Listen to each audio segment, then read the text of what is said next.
Paul Bernardo and karlahomolka were the picture-perfect couple, the epitome of youthful attractiveness, the so-called Ken and Barbie. Their charming appearances concealed a reality far darker than anyone could have anticipated. Behind the facade of normality, their relationship was steeped in toxicity, a potent cocktail of obsession, manipulation, and depravity. This lethal combination gave birth to an unprecedented horror. Karla, in a chilling testament to their twisted relationship, went as far as offering her own sister to Paul as a perverse gift.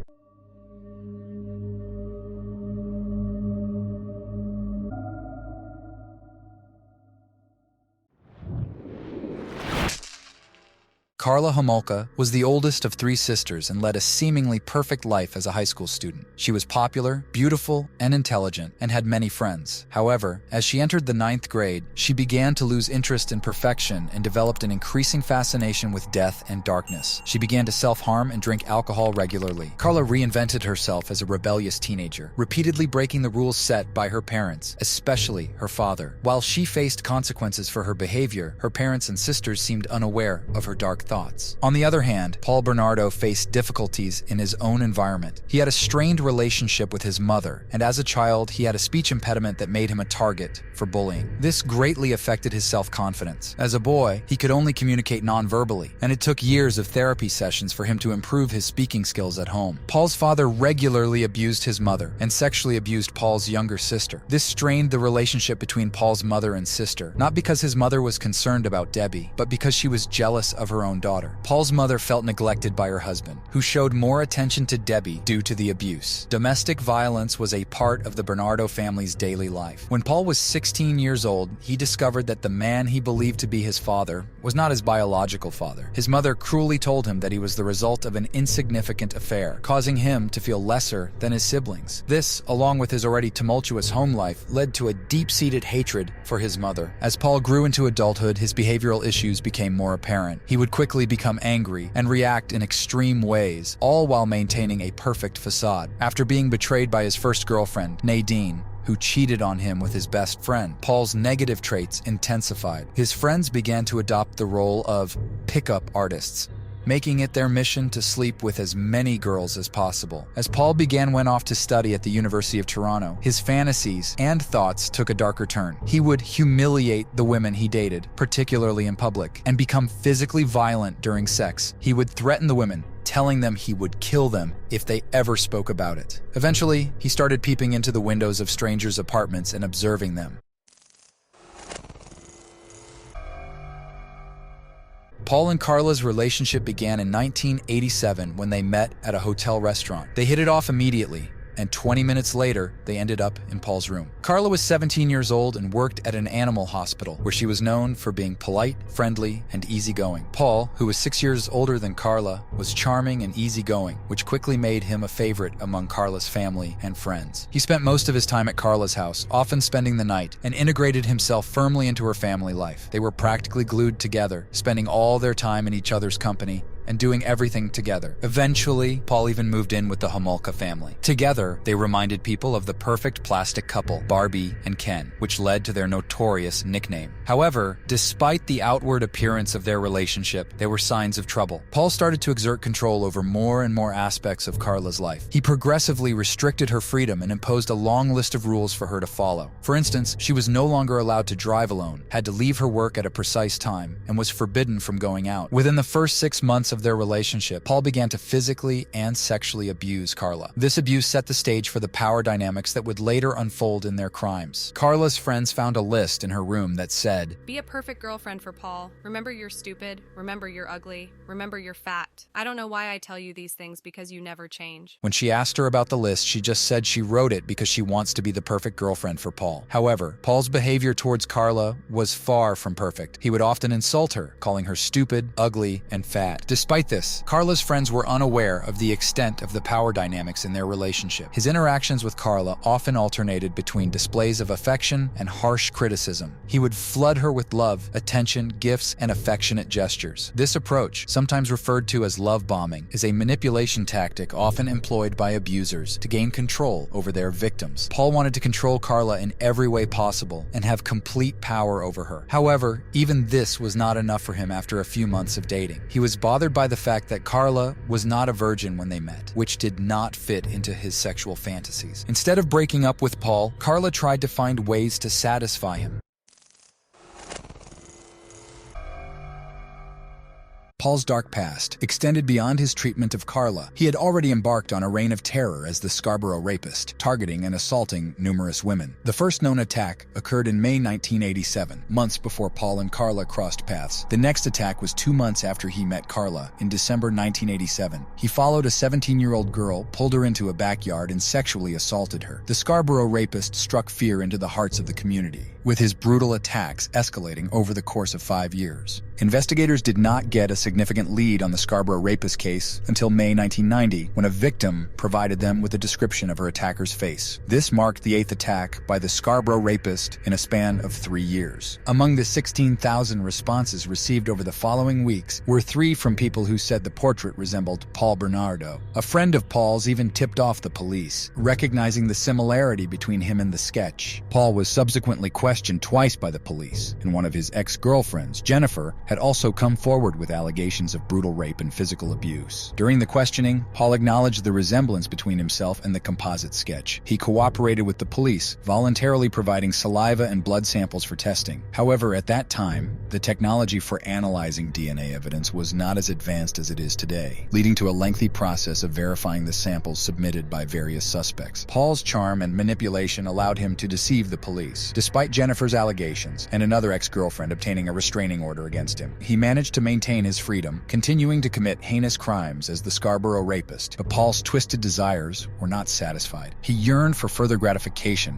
and sought the assistance of his fiancée Karla in fulfilling his disturbing fantasies. The depths of Karla's involvement and her knowledge of Paul's true nature remain a subject of debate. However, what is certain is that Paul Bernardo, the Scarborough rapist, continued to commit horrific acts while evading justice. The events of Christmas Eve 1990 would forever haunt the Homolka family and those who knew the truth. Karlahomolka's willingness to comply with Paul Bernardo's demands and desires, both in everyday life and on a sexual level, knew no bounds. However, Paul's fixation on Karla's virginity became a source of tension in their relationship. In a twisted attempt to satisfy Paul's desires, Karla came up with a gruesome idea. She decided to give her younger sister Tammy to Paul as a Christmas present. Tammy was just 15 years old at the time and had no sexual experience. She resembled Karla, making her the perfect target for Paul's perverse desires. Paul had been fixated on Tammy for some time, even asking Karla to pretend to be her sister during sex. In July 1990, Karla and Paul had already attempted to overpower Tammy. On that occasion, Karla had drugged her food with a sedative, hoping to sedate her enough to allow Paul to sexually assault her. However, Tammy woke up and the plan failed. Tammy was a loving and humorous individual who approached life with joy and openness. She admired Karla and looked up to her and genuinely liked and trusted Paul. Hi, Paul. I'm eating. I can. Can you see? On Christmas Eve 1990, the Homolka family gathered to celebrate together. This is Christmas 1990. Okay. Well, that's so cute. Zoom close up. Here we go. Tammy, Karla's younger sister, was allowed to have a drink of alcohol as they all enjoyed festive drinks. In just a few days, on January 1st, she would be celebrating her 16th birthday. As the night wore on, the parents and the youngest sister, Lori, headed to bed, leaving Karla, Paul, and Tammy still awake. Karla mixed Tammy a drink with rum and eggnog laced with halothane, a sedative she had taken from her job at a veterinary clinic. Karla and Paul then took Tammy to the basement, where they undressed her and raped her while she was unconscious. They even filmed the act with a video camera. Their plan seemed to be working, until Tammy suddenly vomited and stopped breathing. They had given her too much halothane. Rather than seeking medical attention, they tried to cover up the rape of Tammy. They cleaned up the basement, dressed Tammy, and put her back in her bed. They then called an ambulance. While Tammy fought for her life in the hospital, Karla destroyed the evidence in the house. She washed her clothes and hid the halothane-soaked cloths. But the help came too late, and Tammy died on the morning of December 24th in the hospital. The doctors suspected alcohol poisoning, and her death was declared as choking on her vomit due to alcohol consumption. No further investigation was conducted. The guilt and grief that Tammy's parents carried with them would haunt them for years to come, unaware of the true nature of Tammy's death. The tragic events of that Christmas Eve would have far-reaching consequences, setting the stage for even more horrifying crimes committed by Karla and Paul. A month after Karla's sister's death, Paul and Karla move out of her parents' house and into the residence at 57 Bayview Drive. This move provided Paul with even greater opportunities to manipulate and control Karla. The events that followed Tammy's death only marked the beginning of Paul and Karla's descent into depravity. Paul's obsession with young girls only grew stronger, and he blamed Karla for Tammy's death. Karla, in turn, sought to satisfy Paul's desires by finding a replacement for Tammy. She found a girl whose name was unknown, referred to as Jane Doe, whom she invited over for dinner. Karla mixed sedatives into Jane's drinks, and when Jane lost consciousness, Karla called Paul, effectively presenting him with a disturbing gift, an unconscious victim for them to assault together. They set up the video camera and raped the girl. Throughout the whole incident, Jane stayed unconscious. She wakes up the next morning and had no idea what had happened to her the night before. It was Friday, June 14, 1991, and Leslie, a 14-year-old girl, found herself out late at night. She was a bright girl with a strong and independent personality. Despite her rebellious nature, she repeatedly broke the rules of her world, skipping school, stealing from stores, and staying out longer than allowed. On this particular night, she had stayed out past her curfew and found herself locked out of her parents' house. She called her friend, hoping to stay at her place, but the answer was no. Left with no other option, she walked back home, hoping someone would eventually open the door for her. Meanwhile, Paul Bernardo, driven by his dark desires, was on the prowl. He then spotted Leslie and calmly approached her, striking up a conversation while offering her a ride home. Bernardo lured Leslie back to his nearby car and took her to the house he shared with Homolka. Leslie was taken to Paul and Karla's home, where she was blindfolded and undressed. Karla joined them, and the couple turned on a video camera to capture their heinous acts. Leslie was subjected to brutal sexual assault and torture, with Paul forcing her to declare her enjoyment of the pain and proclaim her love for him. Tragically, Leslie would not survive this nightmarish ordeal. On Father's Day in 1991, Karla's entire family comes to visit her and Paul for a celebratory meal. But before their arrival, Paul and Karla take the drastic step of killing Leslie to avoid any chance of her being discovered by the family. They then leave her lifeless body in the basement for the time being. You like those? They're good, eh? After the parents left, they proceeded to dismember Leslie and mix her remains with cement. Their plan was to dispose of the cement blocks in a nearby lake, but some of the packages resurfaced. On June 29, 1991, Karla and Paul exchanged vows. They arrived at the church in a fairy tale white carriage, surrounded by an atmosphere reminiscent of a fairy tale. Karla wore a princess-like expensive wedding dress, adding to the enchantment of the moment. The ceremony was nothing short of extravagant, with 7 bridesmaids in attendance, resembling a royal wedding.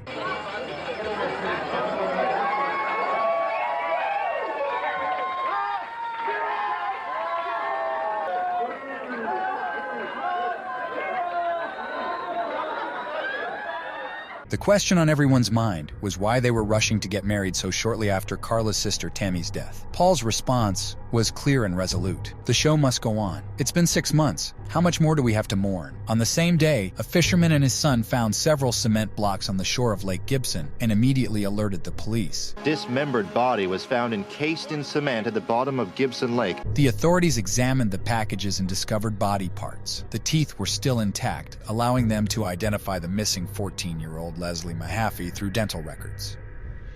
After the murder of Leslie, Karla and Paul repeated their crime against Jane Doe. They invited the younger girl over, gave her alcohol and sedatives until she fell asleep, then set up their video camera and assaulted her. When Jane woke up the next morning, she couldn't remember anything. On April 16, 1992, 15-year-old Kristen French was approached by a young woman in the parking lot of her church. She waved Kristen over and asked for directions. When she leaned down to show the woman the way on the street map, a man suddenly came up from behind. He held a knife to her throat and forced her into the car. Kristen French was the next victim of Karla and Paul. When the student did not come home, Kristen's parents immediately called the police and reported her missing. This was highly unusual for Kristen, given her reputation for being incredibly reliable, excelling as an athlete, and maintaining an A-grade student status, and a talented ice skater. Upon reaching the scene, the police discover one of Kristen's shoes, prompting them to conclude that she must have been abducted. Following the second abduction case in their town, A large number of volunteers step up to help in the search for Kristen. Throughout her disappearance, her classmates, teachers, and friends at Holy Cross Secondary School decide to use the green ribbon of hope as the symbol to unite their search efforts. Paul and Karla held the student captive over the Easter weekend and repeatedly assaulted her. From the beginning, it must have been clear to them that Kristen could not survive from their point of view. Unlike Leslie, her eyes were not blindfolded. She saw Paul and Karla and could recognize them at any time. Again, the couple filmed their actions on videotapes. It can be seen that Kristen tried to cooperate with them. She seemed to hope that by doing so, she would be treated better. But the more cooperative Kristen was, the more sadistic Paul became. The body was found face down, curled up in a fetal position. On Easter Sunday, Paul and Karla murdered Kristen. They left her naked body in a ditch near a cemetery. It was the same cemetery where Leslie was buried. Her body was found on April 30th, 2 weeks after she disappeared. As Paul Bernardo and karlahomolka's crimes continued, their relationship became increasingly violent. The attacks were so bad that Karla had to go to the hospital more than once. After a particularly bad attack, Karla was hospitalized. During her time in the hospital, she decided she had enough, and she wouldn't go back to Paul. On February 1st, 1993, a significant breakthrough occurred. Paul Bernardo had given a DNA sample over 2 years before. It had finally been processed, and the results were shocking. The police realized they had made a big mistake. They had let the Scarborough rapist slip away. The DNA sample confirmed it. Paul Bernardo was the man they had been looking for. On February 5th, 1993, after speaking with her family and consulting a lawyer, karlahomolka shocked the police when she revealed that her husband, Paul Bernardo, was the murderer of Leslie Mahaffey and Kristen French. Furthermore, she disclosed that Paul had videotaped the assaults of the girls, leaving the authorities utterly stunned by this horrifying revelation. I want to do everything I can for you to put that bastard away forever. He doesn't even deserve to live, but I want him to rot in jail because dying's too good for him. She presented herself as a distraught and abused wife, manipulated and coerced by Paul into participating in the heinous acts. If I didn't turn the water tap off completely, he'd hit me. If I didn't say the right thing, he'd hit me. He held knives to my throat. He told me I better watch my back. He said, always watch your back with me. She confessed that Paul had kidnapped, sexually assaulted, and killed the 2 girls while she was a helpless bystander. I know she was very scared because I'm pretty sure she knew that she was going to die. And she was crying and saying, I just want to see my little brother again. I gave her a teddy bear to hold on to comfort her. Her demeanor and emotional display seemed convincing to the police, and they took her allegations seriously. Based on Homolka's testimony and other evidence, Paul Bernardo was arrested on February 17, 1993. On February 19, 1993, the police executed an extensive 71-day search warrant on Paul and Karla's home. Within these walls, they discovered a chilling collection of books and films about serial killers, explicit pornography, and material depicting deviant sexual acts. Their search led to the discovery of various pieces of evidence such as a Mickey Mouse watch belonging to Kristen French, but most notably, they did not find the tapes containing the actual footage of the assaults. Without the tapes, their case rested solely on the testimonies of Homolka, who was perceived as a battered woman suffering from PTSD. As the days passed, the police continued to investigate and collect evidence against Paul, but their case against him was still lacking concrete proof. After the 71-day search warrant ended on May 1, 1993, the police left Paul and Karla's house, unable to locate the videotapes that Karla had mentioned. However, Paul, communicating from his prison cell, managed to draw a detailed map for his lawyer, Ken Murray. This map led to a secret compartment in the couple's home, a compartment that the police, during their thorough search, had somehow missed. Inside, Ken Murray found the very tapes the police had sought, thus bringing this elusive evidence into the possession of the defense team. As the investigation progressed, Karla's demeanor changed, and she appeared more relaxed and self-assured during police questioning. It seemed she was confident that the tapes had not been found, giving her leverage in the situation. Finally, Homolka also discloses that her sister Tammy's death was not caused by alcohol poisoning. Instead, she reveals that Tammy died because of Paul. This is the most difficult because it's my little sister. Paul approached me wanting to have sex with Tammy. I put some halothane on a cloth and I held it near her face.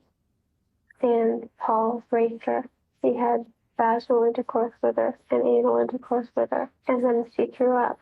She stopped breathing then. There was a disturbing shift in her behavior, and she no longer portrayed herself as a vulnerable victim. Instead, a more sinister side emerged. In one chilling revelation, Karla confessed to demanding the death of Kristen French because she wanted to attend Easter Sunday supper with her family. For Easter dinner. And he said, well, why don't we just not go? And I said, well, how's it going to look if, this girl's missing and we have no alibi? We haven't gone anywhere. We haven't done anything.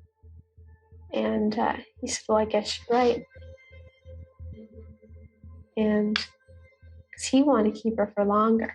And I didn't want to. I was going to work. I didn't want to go to work knowing that this girl was in my house and she could escape so easily. And I was afraid.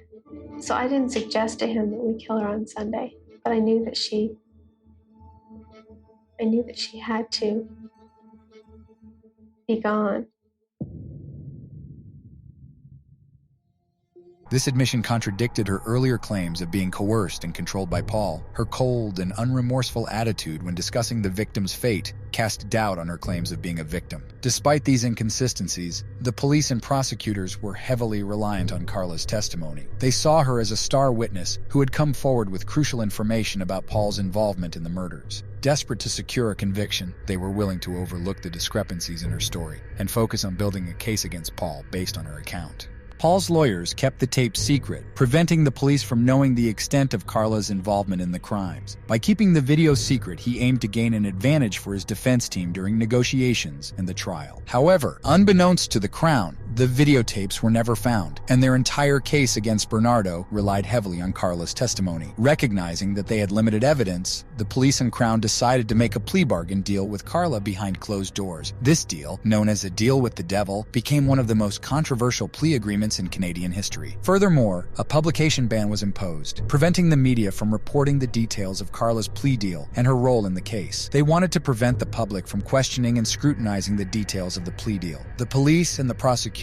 were desperate to charge and convict Paul Bernardo. With limited evidence, karlahomolka's testimony became crucial for their case. After murder charges were laid against Paul Bernardo, his trial faced delays due to a surprising twist. Bernardo's lawyer, Ken Murray, sought to be taken off the case without disclosing the reasons. It was later revealed that Murray had withheld crucial videotapes for about 15 months. The tapes could have challenged Karla's credibility during Bernardo's trial, potentially affecting her plea deal. 17 months after the tapes were found, the police and prosecutors finally see the tapes for the first time. With this shocking discovery, the dynamics of the case changed dramatically. Karlahomolka was no longer the helpless victim she had portrayed herself to be. On these tapes, Karla appeared to be an active and willing participant in the heinous acts, at times even orchestrating and facilitating them.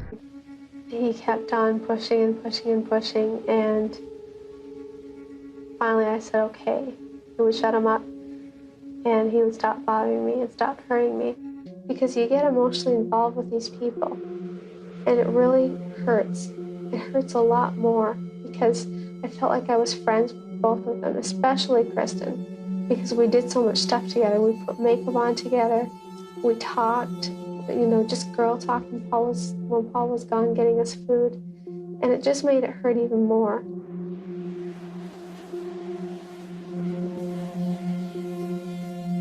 Her demeanor on the videos showed no signs of fear or reluctance, raising suspicions about her true role in the crimes. It became evident that she had not been as afraid of Paul as she had claimed, and that her involvement went far beyond what she had initially confessed. Every time I went to my parents, I was totally unhappy because, on the way there, Paul would be lecturing me. If you say or do anything to make them think that we're not happy, I'm going to kill you. The police were now faced with the unsettling realization that Karla had not only been aware of Paul's actions, but had actively participated in planning and carrying out the atrocities. But they were desperate to keep Karla as a witness, so they went to great lengths to explain away her conduct on the tapes. They found a psychiatrist who claimed she suffered from trauma-induced amnesia, which they used as an explanation for why she didn't mention the Jane Doe assault to the police. However, experts found no evidence to support this claim. Karla conveniently remembered details of some crimes, but conveniently forgot her involvement with Jane Doe, a victim she brought to the house herself. The revelation of Paul Bernardo and Karlahomolka's crimes during their trial sent shockwaves throughout the nation. The details that emerged during the proceedings were horrifying and deeply disturbing, leaving the public in disbelief and outrage. The trial shed light on the extent of their depravity, including the abduction, rape, and murder of Leslie Mahaffey and Kristen French. One particularly distressing aspect of the trial was the decision to play the tapes recorded by Bernardo and Homolka. Despite the graphic content, it was decided that the tapes would be played in the courtroom, with the audio being played but not the visual whenever a victim was on screen. The disturbing audio from these tapes not only tormented the families of the victims, but also brought to light Homolka's active participation in the crimes. This revelation was in stark contrast to the perception held by Karla Homolka's mother, Dorothy. She had initially believed that her daughter was forced into her criminal involvement, a belief that was largely due to a letter Karla had sent to her parents in March 1993. Dear Mom, Dad, and Lori, this is the hardest letter I've ever had to write, and you'll probably all hate me once you've read it. I've kept this inside myself for so long, and I just can't lie to you anymore. Both Paul and I are responsible for Tammy's death. Paul was in love with her and wanted to have sex with her. He wanted me to help him. He wanted me to get sleeping pills from work to drug her with. He threatened me and physically and emotionally abused me when I refused. No words I can say can make you understand what he put me through. So stupidly I agreed to do as he said, but something, maybe the combination of drugs and the food she ate that night, caused her to vomit. I tried so hard to save her. I am so sorry, but no words I can say can bring her back. I have thought many times of killing myself, but I couldn't put you through the pain of losing another daughter and sister again. I don't blame you all if you hate me. I hate myself. I live with the pain of knowing I unintentionally killed my baby sister every day. I think that's the real reason I put up with Paul's abusive behavior. I felt I deserved it for allowing him to drug and rape my beautiful baby sister. I loved her so much and never wanted to do anything to hurt my Tamsikins. Please believe me. I would gladly give my life for hers. Nothing I can do or say can bring her back. I don't expect you to ever forgive me, for I will never forgive myself. Karla. However, what came out during the trial was a different story about Karla's role. One of the most damning pieces of evidence against Karla was the so-called fireside chat tape. In this tape,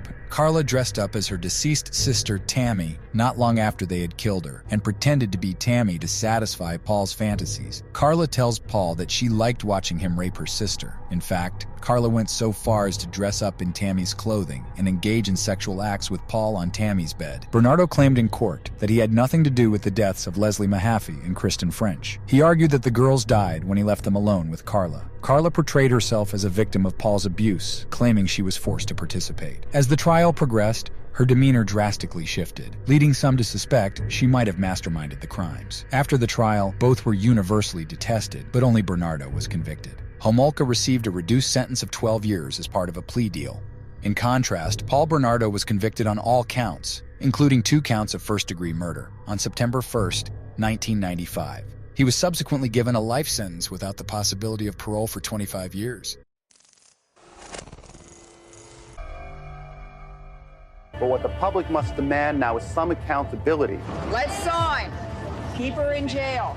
Their outrage is shared by thousands, more than 300,000. That's how many signatures organizers say they have. The public must demand some rules for immunity deals in the future.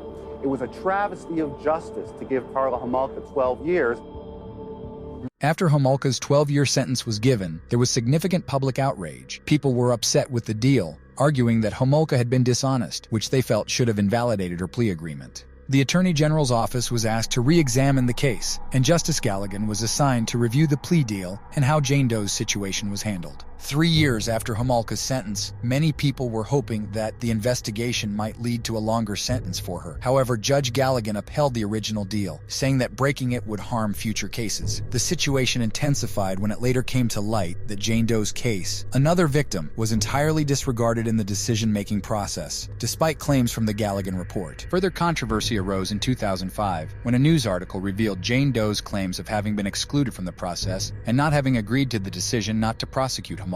After her release from prison in 2005, Homolka settled in Quebec, where she lived under the name Carla Leanne Thiel. She married Thierry Bordelais, the brother of her lawyer, and they have 3 children together. She briefly lived in the Antilles and Guadeloupe before returning to Canada. In 2017, it was reported that Homolka had been volunteering at a Montreal elementary school, which sparked outrage among parents and community members. Homolka has made no public statements or interviews since her release, and she has chosen to live a reclusive life. She has actively avoided media attention and has taken measures to protect her privacy. After being sentenced to life imprisonment without parole, Paul Bernardo has been in prison since 1995. He has tried to appeal his sentence multiple times, but each time it has been rejected due to the danger he poses to society. In 2018, he attempted to apply for parole, but it was denied due to his high risk of reoffending. Bernardo has been diagnosed as a clinical psychopath, and he remains one of Canada's most notorious and reviled criminals. What do you all think? Please share your thoughts in the comments below and let me know your opinions on the case and whether you consider the convictions to be fair. If you enjoyed the video and would like to support this channel, please consider hitting the like button and subscribing to my channel. Your support truly means a lot and goes a long way in helping the channel grow. Don't forget to hit the notification bell. I upload new content every Sunday. Until then, take care everyone. Peace out.